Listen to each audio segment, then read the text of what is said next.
Last week, Dublin Zoo announced the arrival of a male okapi calf.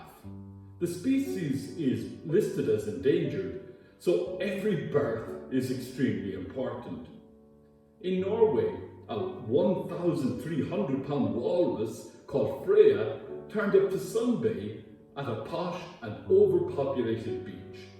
Seen as a threat to humans, though Freya did nothing wrong, she was put down by Norwegian officials after just 3 days. In Kilorglin in Kerry, the goat King Puck was taken down unceremoniously on the second day of his reign to avoid 26-degree heat, and a fierce debate raged on the airways as animal rights activists expressed concern after the goat was pictured behind bars. In County Clare, in a derelict farmhouse, over 500 rare lesser horseshoe bats are thriving. The government has launched a preservation campaign to protect these rare, plum-sized flying mammals. In a video made by the Columban missionaries that I watched in recent days, I listened to an Asian missionary express concern at the absence of eagles, who play such a pivotal role in killing rats that hamper much-needed rice fields. The prophet Isaiah includes the horses and mules and camels in the great gathering promised by God. In continuity with such a vision, Pope Francis is making huge efforts to portray the holiness of the earth, to convince us that nature too is heaven-bound. Pope Francis is arguing that planet Earth is God's evolving body to be cherished and healed and transformed into a haven of peace for all creation. Elizabeth Johnson, a theologian, gives us a glimpse of gospel dreams and hopes.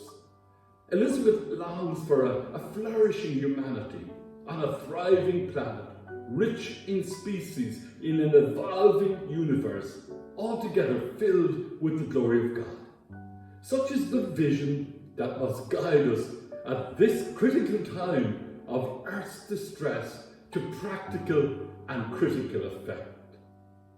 We're all tasked with the job of caring for and saving our planet.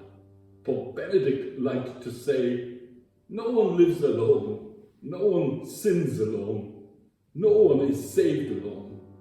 The image this week of Dundalk native Israel Olatundi becoming the fastest Irish person ever really struck me. Israel recorded an incredible 10.17 seconds run in the 100-meter sprint at the European Athletics Championship in Munich on Tuesday night. As his achievement dawned on him, Israel fell to the ground in prayer.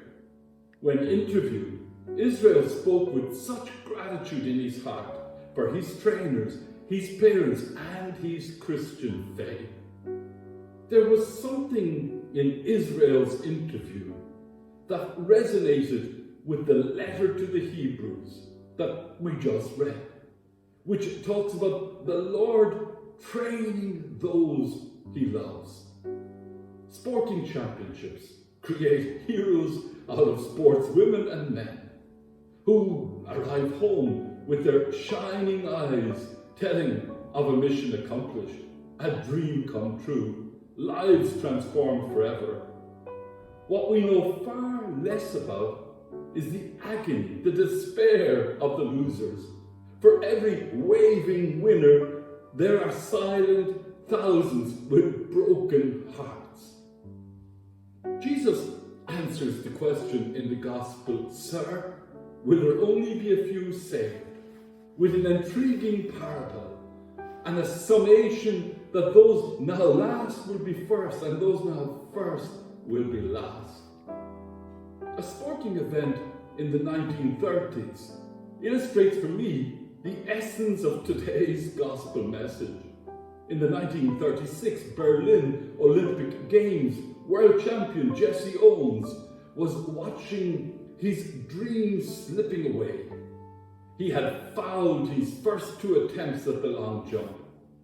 His blonde German competitor Ludwig Lutz Long explained to him how he could avoid a final foul by using a simple strategy. Owens took his advice and went to win the gold medal with a final leap of 9.06 meters, and Hitler stormed out of the stadium. Moved by the spontaneous graciousness of his closest rival, Jesse Owens later said, "It took a lot of courage for him to befriend me in front of Hitler. You can melt down all the medals and cups I've won, and they would not provide the gold plating for the 24-carat friendship that I felt for Lutz Long at that moment." There's more to sport than the medals. There's the gold of the spirit.